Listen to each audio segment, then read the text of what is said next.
Hello guys, welcome to my YouTube channel. সবাই কেমন আছেন? ভালো আছেন? আমরা কিন্তু দেবী সাউন্ডের সবাই ভালো আছি। তো আপনাদের জন্য আমরা আরেকটা ব্লগ নিয়ে আসছি। আজকে যে ব্লগটা করতে যাচ্ছি এটা হলো লক্ষ্মী পূজার ব্লগ। দুর্গা পূজার পরপরই লক্ষ্মী পূজা, আপনারা সবাই জানেন। দেখেন দুই ধারে পানি এবং মধ্যখানে রাস্তা। আমরা খুবই আস্তে আস্তে যাচ্ছি কারণ রাস্তাটা অনেক পিছিল। একটু 19-20 হলে আমরা চলে যেতে পারি পানিতে, সেই জন্য আস্তে আস্তে করে আমরা চলে আসছি। তো আসার পর দেখেন আমরা নৌকা ঘাটে চলে আসছি। আমরা যাব কামালপুর। আমাদের কামালপুর এবার নিয়ে 3 বছর হবে আমরা প্রোগ্রাম করতেছি লক্ষ্মী পূজার সেটআপ। তো দেখেন অলরেডি কিন্তু নৌকো তাদের চলে আসছে। আমরা নৌকা আসার সাথে সাথেই দেখেন মালগুলো নৌকার থেকে গাড়ি থেকে নৌকা তোলা হবে। দেখেন আস্তে আস্তে করে কিন্তু গাড়ি থেকে নৌকার মধ্যে মালগুলো তোলা হচ্ছে তার নৌকায়, তারপর আমাদেরকে নিয়ে যাবে কামালপুর। তো আমাদের যে পার্টি যারা আছে তারা চলে আসছে। আসলে তারা প্রতি বছরই এবার নিয়ে আমাদের সাথে 3 বছর কন্ট্রাক্ট আসলে। তো তারা দেখেন তৃতীয়বারের মতন দেখেন এখানে সবাই আছে। অনেক ভাই আছে, জীবন ভাই আছে, সবাই আমাদের পাশে আছে এবং পিছনে আছে আমাদের বিপ্লব ভাই। তো দেখেন সবাই আমরা আস্তে আস্তে করে কামালপুর যাচ্ছি। এই দূরে যে গ্রামটা দেখা যাচ্ছে সেটাই হলো কামালপুর। তো আস্তে আস্তে করে দেখেন অলরেডি কিন্তু আমরা কামালপুর গ্রামে চলে আসছি। এখানে আসার পর আস্তে আস্তে মালগুলো নামাতে হবে। গতবার থেকে এবার কিন্তু পানি একটু বেশি। গতবার আরও সামনেই মাল মানে নৌকা লাগছিল, এবার আর একটু ভিতরে গিয়ে নৌকা লাগছে। আসলে তাদের প্রোগ্রামটা একটু তাদের পাড়ায় হয় এবং পাড়া থেকে একটু নিচে দেখেন আস্তে আস্তে করে সবাই দৌড়াদৌড়ি করে মালগুলো নিতেছে তাদের প্যান্ডেলে, কারণ সবগুলো মাল নিতে হবে। বাচ্চারাও চলে আসছে মালগুলো নেওয়ার জন্য। তো দেখেন আস্তে আস্তে করে আমিও নেমে আসলাম নৌকা থেকে। আস্তে আস্তে করে সব প্রত্যেকটা মাল সাপ সার্ফি পারগান এলইডি সব কিছুই দেখেন আস্তে আস্তে করে নিয়ে আসছে। তারপর আমরা কাজও শুরু করে দিলাম।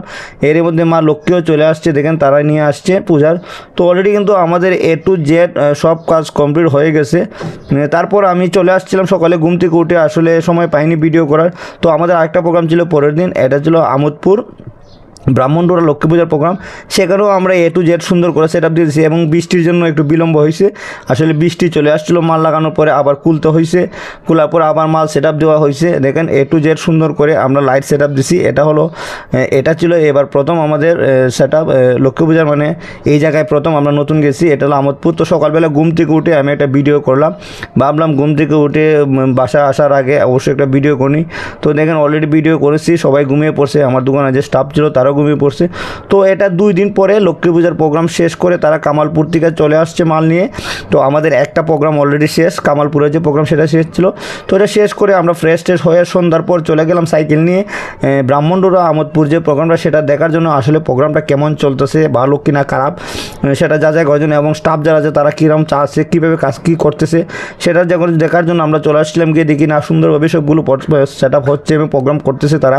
আর যারা আপনারা আমাদের ভিডিও দেখেন অবশ্যই লাইক কমেন্ট শেয়ার করবেন, বিশেষ করে কমেন্ট করবেন আমাদের ভিডিওগুলো আপনাদের কাছে কেমন লাগে, ভালো লাগে না খারাপ লাগে। কমেন্ট করলে আমরা উৎসাহিত হব, অবশ্যই আপনারা কমেন্ট করবেন। তো দেখেন A to Z আমি সুন্দর করে ভিডিও করতে পারছি। আসলে এটা ফ্রি থাকলে ভিডিও করা যায়, আর ঝামেলায় থাকলে ভিডিও করা যায় না। তো দেখেন অলরেডি কিন্তু সুন্দর করেই এটা তাদের 3য় দিন, এটা শেষের দিন। আমরা সন্ধ্যার আগে গেছিলাম মাল আনার জন্য, ভাবলাম চলে যাই, গিয়ে টাকা পয়সার লেনদেনটা শেষ করে আসবো এবং মাল নিয়ে আসবো। তো দেখেন অলরেডি কিন্তু আমাদের মালগুলো গাড়িতে তোলা হয়েছে এবং আস্তে আস্তে আমরা কিন্তু এখন বের হয়ে যাব দোকানের উদ্দেশ্যে। তো সবাই ভালো থাকবেন, সুস্থ থাকবেন। আরেকটা কথা না বললে নয়, অবশ্যই যারা আমাদের ভিডিও দেখেন অবশ্যই আমাদের চ্যানেলকে সাবস্ক্রাইব করে পাশে বেল আইকনে ক্লিক করে সবাই আমাদের সাথেই থাকবেন। তো অলরেডি বলতে না বলতে কিন্তু আমরা মাল নিয়ে আমাদের দোকানে চলে আসছি এবং লক্ষ্মী পূজার প্রোগ্রামও আমাদের শেষ। তো সামনে যে ব্লগটা আসবে সেটা কিন্তু আমাদের কালী পূজার ব্লগ আসবে, কারণ সামনে লক্ষ্মী পূজার পরেই কালী পূজা। আপনারা জানেন দুর্গা পূজার পর লক্ষ্মী পূজা, তারপর কালী পূজা। তো সবাই ভালো থাকবেন, সুস্থ থাকবেন, টাটা।